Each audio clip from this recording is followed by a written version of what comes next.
Hey everyone, so today I wanted to answer some questions that I have. So the first one is, how did growing up in a wealthy family affect you and your view on money?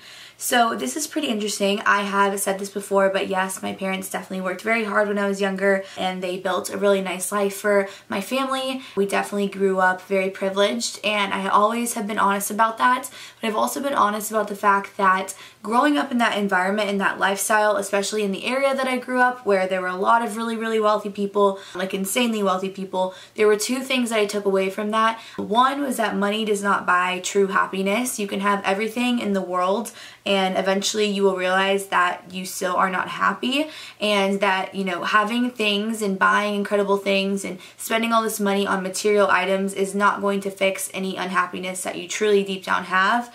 And I know for a lot of people, they think like, oh, if I just had, you know, this certain thing, or if I could go to this certain place or achieve this certain goal, I would be happy. But I have definitely seen that that is not what truly makes you happy. And it's just an interesting thing to actually really witness that and kind of see that a lot of times money can actually bring out, you know, really bad and hurtful sides of people as well. And then the second thing that I learned was that making my own money and being resourceful and being someone that was hardworking was something really important and was always really ingrained in me. I was never brought up to, you know, use people for money or to try to marry someone that's wealthy or something like that. I was always really taught to make money myself and be a businesswoman and have goals and dreams and aspirations, and that I was the number one person that could actually make that happen for myself. And I'm really grateful that that's the mindset I grew up with, and of course that's definitely the mindset I will teach to my children one day. And I think that's pretty much how it really affected me growing up in a wealthy family. But there is a quote that I found on Twitter that I wanted to go ahead and read off to you guys, which I think really sums up the way that I view wealth and the way that I view other people, and the way that I view the fact that if you come from something and you are lucky and you're blessed enough to be born into a wealthy family, that really has nothing to do with you. If it's your parents' money, you didn't do anything to acquire that.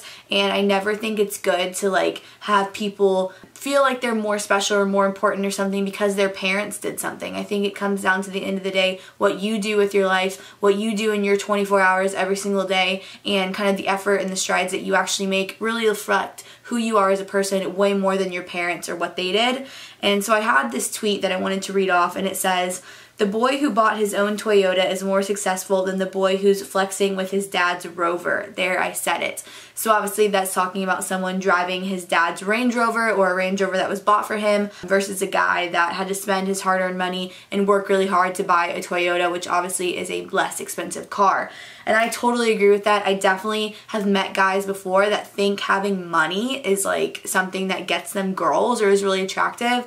And I've also used this quote before, but it said, "Men who marry for beauty and women who marry for wealth are equally robbed in the end." Pretty self-explanatory, but obviously all beauty fades. So if a guy just wants a girl because she's beautiful or hot or something, that eventually goes away, and there's always going to be some other girl that's younger and prettier. And the same with, you know, wealth. If you're a woman and you're marrying a guy just for money, eventually you're going to realize you have everything in the world and you are not happy with that person. And of course you also are not marrying someone because you truly love them and you value them and you enjoy being with them. So those are my 2 cents on growing up in a wealthy family and how I view it. And yes, I really appreciate people that work really hard, that hustle and grind, and have their own dreams and aspirations to achieve, and I think that is the most attractive thing someone can do. And on the topic of money, I did get a question about how much money I actually got from my giant coin collection. So yes, I did share that recently all of the cash I've been using, I have been saving up my coins, and it's gotten a little out of control. I'm really excited to take that and cash it in and see how much money I actually have saved up. But yeah, never throw away your coins and change. That stuff adds up, and especially if you start to save it up in like a big gallon and you can really watch and see it grow, it's pretty fun. But I will definitely update you guys once I actually kind of put all that money into a machine and figure out how much is actually there. But you guys can go ahead and guess if you want down below in the comments. It'll probably be one of my next videos, so it might be fun to see how close or how far off you guys actually are from the real amount. The next question I have is about any trends that I'm loving for fashion recently. So as you guys can tell, obviously the animal print has been a thing lately, and I'm kind of glad that it's back in. I remember when this was like super tacky and not in. I do like that this one is a bit more of like a turtleneck, a little bit more conservative, just because the print is kind of loud and definitely very out there. But for spring, I'm really into fringe. I feel like I always am, but that bohemian style I think really coincides beautifully with fringe, and I definitely have found some Chanel bags that are so cute that have the whole fringe kind of incorporated, but I've been a good girl. I haven't bought anything, and I've just been waiting and saving my money and trying to find something that's really incredible for spring. So definitely if I do make any spring bag purchases, of course I will share those with you guys on here. I really am obsessed with purses. That is my one vice. I'm very into designer bags. I also still love a yellow purse. I really like the idea of it. I'm really into it. I've also really been loving wearing scarves as like little tops. Now it's been a little bit too cold to fully do this, but I've put together a few different outfits with some vintage scarves that I have, and I think it's just so cute.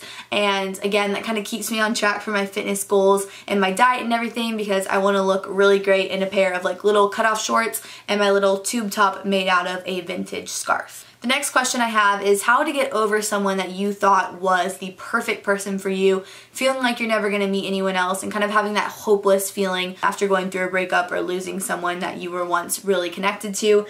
And honestly, there are just so many people in the world. That is the real truth. And I think, you know, back when our parents were younger, and even our grandparents and further back, you really were kind of only around the people that were near you. And those were kind of the people that you were dating and that you knew. And it's just insane today how we can meet so many people, you know, on dating apps, but also just social media and around the world. And I definitely have realized, like, through my many years of life, that there are just so many people out there that are so cool and interesting, and when you're young, it can be so easy to get caught up on one person. And while I do think everyone is unique, everyone has their own, you know, set of really incredible assets that they bring to the table, as well as negatives. Everyone does have negatives, that's just a fact. I think it's really cool to kind of broaden your horizons and also know that there are so many different people that you probably would be compatible with all over the world, and to just never forget that and never think that you're not going to find someone great again, because I promise you will. I've done it many times and it's definitely out there. So don't settle, and if you are unhappy or you're feeling hopeless, just remember that there are so many really cool people out there. You just have to make yourself available and make yourself receptive to that, and you will be really shocked with what you get back in return. The next question I got is how to make girlfriends as an adult. This is something that can be pretty difficult. Growing up, girls were a little bit catty to me. Definitely got better as I got older and just learned how to kind of deal with that. But I would say Instagram. I have made some incredible girlfriends off Instagram, whether it be people that watch my videos or people that like my style or just people that think that we would get along. I think it's pretty easy, especially if people are really genuine and show, you know, their true selves online, to kind of make that connection and decide if you guys would really get along and be friends in real life. And it's so special and great to me that over the years I've literally made so many lifelong friends through my videos and through my Instagram. And as always, you are of course welcome to message me or DM me. I always try to get back to you and chit chat with you guys, and when you guys leave nice comments on my photos and stuff, I love to interact with you, check out your photos and see if it looks like, you know, we would get along and be friends in real life. And I have done that. I've met up with so many people from Instagram that I really consider like dear friends, honestly. So never be shy if you feel like you want to reach out to me. It honestly makes my day so much. And as far as other like kind of advice on that, I would say be someone that compliments other girls. It literally is always the best feeling to be out at a bar or be somewhere and have a girl come up to you and tell you that she loves the way you did your hair, or she wants to know, you know, what lipstick you're wearing or where you got your dress. I think it's so nice to actually feel that, you know, flattering, but also to feel that someone else is giving you that compliment that you look good and you look pretty and you took the time on your look. And I think it's something that girls don't do that much. I know there's a lot of times like people are catty and they like don't want to tell their secrets and they don't want to like give away where they got something, but I would say some of my best friends that I made have just been out of a compliment. And pretty much everyone loves to be complimented, so that's always a very easy route to take. And also to just be friendly and just look like you're receptive and open. It can be very intimidating going up to girls, especially girls that I think are like really pretty or really fashionable or just look really cool. A lot of times I would get really nervous to like talk to them or try to introduce myself, but I've learned over the years that most people are really nice. nice,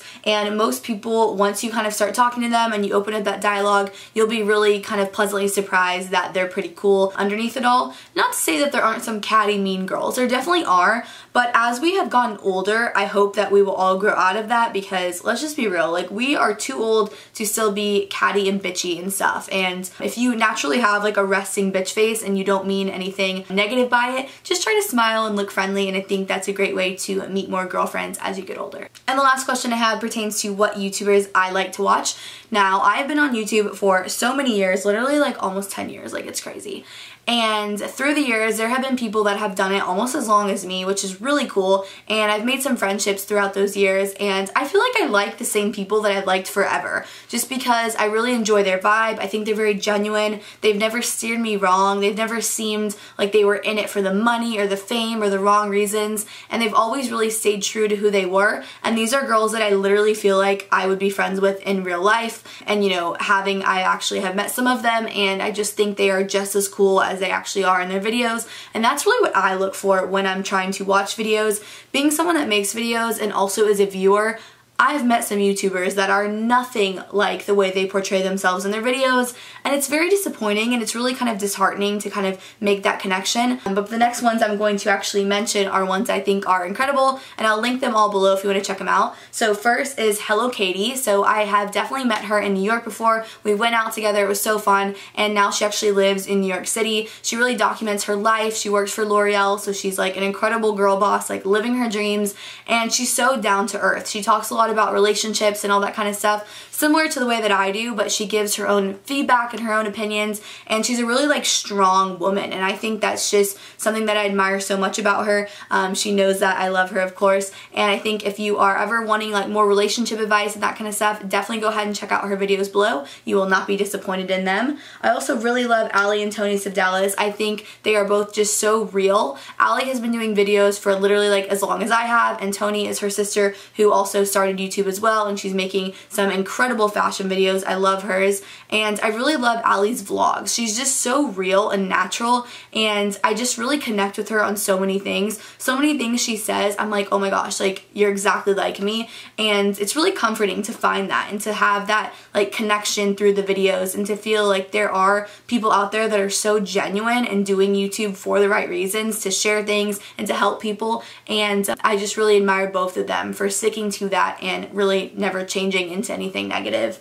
And lastly, Haley Seeger, who again also has been doing YouTube for pretty much as long as I have, I believe. And she, again, you will like her if you like any of those girls as well. She's so real, really down to earth, very cool, and she's so smart. Like, she literally knows so many cool things, and she's just so intelligent with the way she speaks that it's always like such a joy to actually listen to her talk in her videos. I'll be honest, there are some people that make videos and it's like hard to watch the videos just because the way they speak, or they seem so just like not intelligent and not well versed on what they're talking about. Trust me, every single one of Haley's videos, she knows what she's talking about, and it just makes it that much more enjoyable to actually watch and listen to her.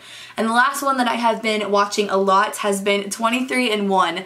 And this is a little bit funny, but he basically makes videos about being in prison and going to prison, and a lot of prison stories. Now, I don't have any plans to actually go to prison or be in jail or anything like that, but I do love like the shows that show like lockdown and what it's like and all that kind of stuff. And he is someone that I think is very charismatic. He's a really good storyteller, and his videos are just interesting. Like, honestly, if you're into that kind of stuff like I am, I really love crime and all that kind of stuff. Not committing crime, but like learning about it and hearing about it and kind of seeing that real life perspective. It's just fascinating. So you guys should definitely check out his videos below as well. So that's it for today's video. I hope you guys enjoyed. Again, make sure to follow me on Instagram to stay up to date with my life, and I'll see you all later. Bye!